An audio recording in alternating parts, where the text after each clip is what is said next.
네, 안녕하세요. 미국에서 리뷰한 대학원생 김익희입니다. 오늘은 이렇게 다른 장소에서 인사를 드리게 되었는데요. 지난번에 정리해드린 아이폰 13 소식에 업데이트를 해드릴 것이 생겨서 제가 이렇게 카메라를 다시 켜게 되었습니다. 먼저 본격적인 내용에 들어가기에 앞서서 지난번에 말씀드렸던 3월 23일 이벤트 소식이 결국에 틀렸던 것으로 밝혀졌는데, 이와 관련해서 애플의 보안이 한층 더 강화되었다는 이야기가 전해집니다. 예를 들어 애플의 제조사는 이제부터 어셈블리 라인에 들어가던 모든 직원의 배경조사를 실시하고 공장의 정교한 자동화로 부품의 이동 시간을 제한하는 등의 조치를 올해 초부터 실시한 것으로 알려졌습니다. 다만 이 보안을 강화했다는 소식조차 유출 중의 하나라서 뭔가 좀 모순되는 이야기긴 하네요. 이와 함께 최근 아이폰 12 시리즈의 변색 이슈가 있었는데요.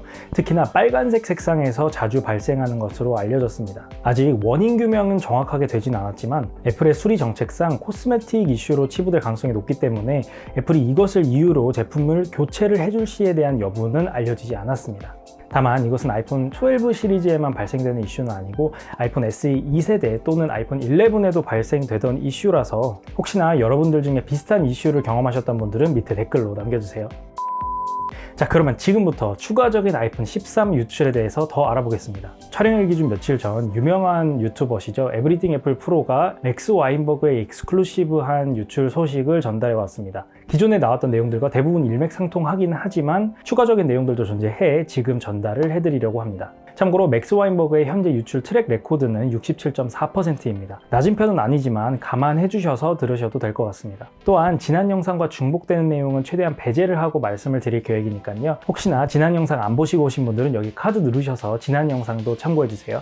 자, 그럼 먼저 디자인부터 들어가 볼까요? 가장 많은 분들이 관심을 가지고 계신 게 바로 노치이죠. 지난 영상과 비슷하게 노치 크기가 줄어든다는 소식입니다. 하지만 제가 지난 영상에서는 존 프로서의 말을 빗대어서 제가 노치가 얕아진다고 말씀을 드렸었는데요. 그런데 더 최근에 아이폰 13의 전면으로 유출되는 부품의 사진이 유출이 되었습니다. 사진 속 노치의 특징으로는 기존에 말씀드린 것과는 다르게 스피커 그릴이 위로 올라가면서 좌우 크기가 줄어든 것으로 보입니다. 또한 세 가지 사이즈 모델의 동일한 크기의 노치가 적용이 될 것으로 보여집니다. 자, 여기서 이것이 가능해진 이유를 좀 찾아보자면 이전에 밍치거가 아이폰 13 시리즈부터 페이스 아이디 부품이 기존의 유리에서 플라스틱으로 재질이 바뀐다는 소식이 있었는데요. 이에 따라서 기존의 아이폰 전면부에서 가장 약한 부품이라고 알려진 페이스 아이디가 내구성이 조금 더 강해지면서 조금 더 과감한 디자인의 시도가 가능해지지 않았나 조심스레 생각을 해봅니다.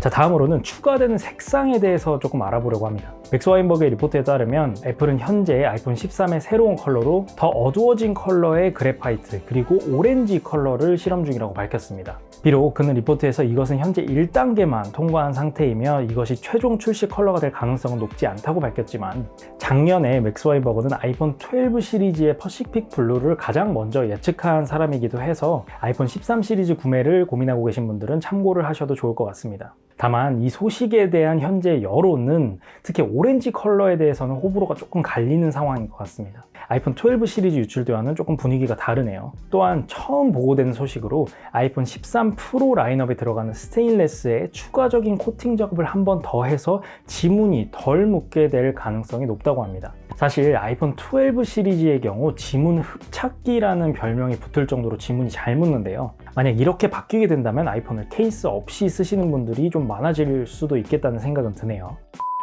지난번 영상에서 제가 4개의 새로 출시되는 아이폰 중에 하나는 포트가 없을 수도 있다고 말씀을 드렸었는데 이번 리포트에서 맥스는 올해까지는 포트리스 아이폰이 등장하지 않고 전 모델 다 라이트닝을 탑재할 계획이라고 밝혔습니다. 아니, 왜 자꾸 이렇게 얘기가 왔다 갔다 하는 거야? 라고 하신다면 사실 지금 출시가 6개월 정도 남은 이 시점에서는 여러 가지 종류의 프로토타입이 존재할 수 있다고 생각을 합니다. 그래서 유출가들이 어떤 소스에서 정보를 듣느냐에 따라서 다른 정보를 들을 수도 있다고 생각이 되며 한 6월 정도 돼서 나오는 소식까지 기다려 봐야 확실하게 말씀을 드릴 수 있을 것 같습니다.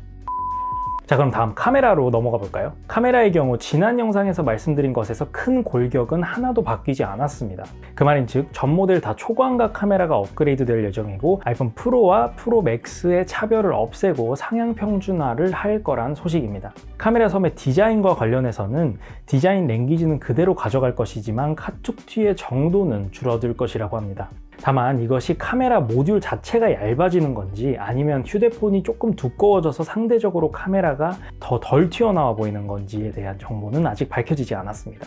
또한 지난 영상과 다른 소식으로는 라이더 센서가 전 모델로 확대되는 것이 아니라 여전히 프로 라인업에만 들어갈 예정이며, 이것과 새로운 A15 칩을 활용해서 인물 모드 비디오 또한 프로 모델 한정 기능이 될 것으로 알려졌습니다. 추가적으로 여기에 향상된 소프트웨어 흔들림 보정이 들어갈 것으로 밝혀졌는데, 이것이 하드웨어를 활용한 아이폰 13의 고유 기능일지 아니면 iOS 15에 들어가서 다른 모델에도 확대가 되는 기능인지에 대한 정보는 아직 알려지지 않았습니다.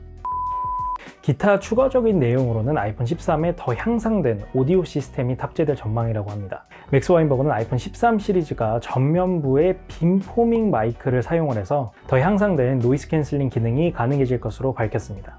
덧붙여서 지금 엄청난 판매고를 올리고 있는 아이폰 12 시리즈의 5개티라고 불리는 아이폰 12 시리즈 미니의 판매 부진을 딛기 위해서 A15를 활용한 배터리 효율 향상을 빌어 아이폰 13 미니의 판매량 증진을 목표한다고 합니다. 아이폰 12 미니의 배터리 문제 때문에 구매를 고민하셨던 분들에게는 좋은 소식이 들렸으면 좋겠네요.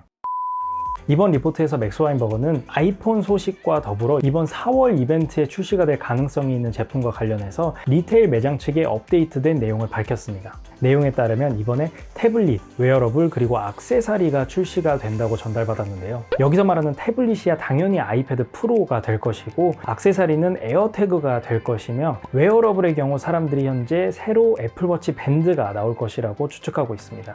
에어태그의 경우 가격은 39불, 사이즈는 32mm, 32mm 그리고 6mm 정도의 사이즈가 될 것이라고 유출된 바 있습니다. 다만 유출가들이 지난번 3월 23일 날짜가 한번 틀려서 그런지는 모르겠지만 아무도 정확한 날짜를 지금 언급하고 있지 않는데요. 이와 관련해서 추가적인 건 더 기다려 봐야 알 수 있을 것 같습니다.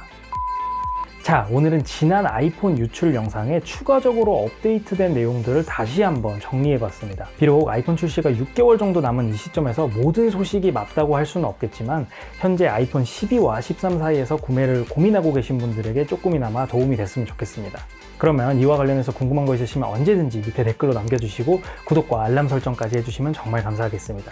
지금까지 미국에서 리뷰하는 대학원생 김익희였습니다. 안녕!